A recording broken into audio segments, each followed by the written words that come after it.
सालों पहले पीतल नगर में किशन नाम का एक किसान रहता था। वह गांव के एक जमींदार के खेत पर काम करके किसी तरह अपना घर चला रहा था। पहले किशन के भी खेत थे, लेकिन उसके पिता के बीमार होने के कारण उसे अपने सारे खेत बेचने पड़े। मजदूरी में मिलने वाले पैसों से पिता का इलाज कराना और घर का खर्च चलाना मुश्किल हो रहा था। वो हर दिन सोचता था कि कैसे घर की स्थिति को बेहतर किया जाए। आज भी इसी सोच के साथ किशन सुबह सुबह जमींदार के खेत पर काम करने के लिए निकला। खुदाई करते समय उसकी कुदाल किसी धातु से टकराई और तेज आवाज हुई। किशन के मन में हुआ कि आखिर ऐसा क्या है यहाँ।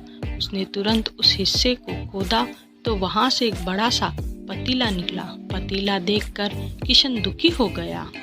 किशन के मन में हुआ कि ये जेवरात होते तो मेरे घर की हालत थोड़ी सुधर जाती। फिर किशन ने सोचा कि चलो अब खाना ही खा लेता हूँ। किशन ने खाना खाने के लिए अपने हाथ की कुदाल उस पतीले में फेंक दी और हाथ मुंह धोकर खाना खाने लगा। खाना खत्म करने के बाद किशन अपनी कुदाल उठाने के लिए उस पतीले के पास पहुंचा। वहाँ पहुँचते ही किशन हैरान हो गया। उस पतीले के अंदर एक नहीं बल्कि बहुत सारे कुदाल थे।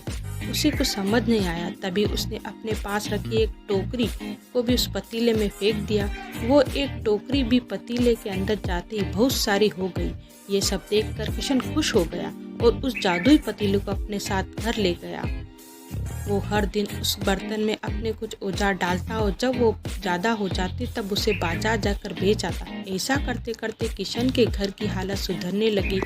उसने इस तरह से बहुत पैसा कमाया और अपने पिता का इलाज भी करवाया। एक दिन किशन ने कुछ गहने खरीदे और उन्हें भी पतीले में डाल दिया। वो गहने भी बहुत सारे बन गए। किशन को अमीर होते देख जमींदार मोहन को किशन पर शक हुआ। वो सीधे किशन के घर पहुंचा। वहां जाकर उसे जादुई पतीले के बारे में पता चला। उसने किशन से पूछा, तुमने पतीला कब और किसके घर से चुराया? आवाज में किशन बोला, साहब ये पतीला मुझे खेत में खुदाई के समय मिला था। मैंने किसी के घर चोरी नहीं की है। खेत में खुदाई की बात सुनते ही जमींदार ने कहा, यह पतीला जब मेरे खेत से मिला तो यह मेरा हुआ।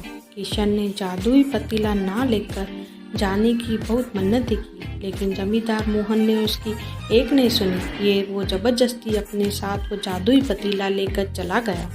जमींदार ने भी किशन की ही तरह उसमें सामान डालकर उन्हें बढ़ाना शुरू किया।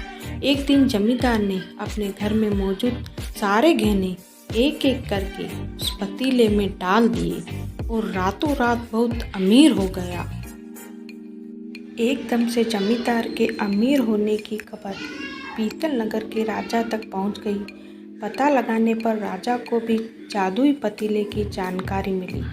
फिर क्या था, राजा ने तुरंत अपने लोगों को भेजकर जमींदार के यहाँ से वो पतीला राजमहल मंगवा लिया।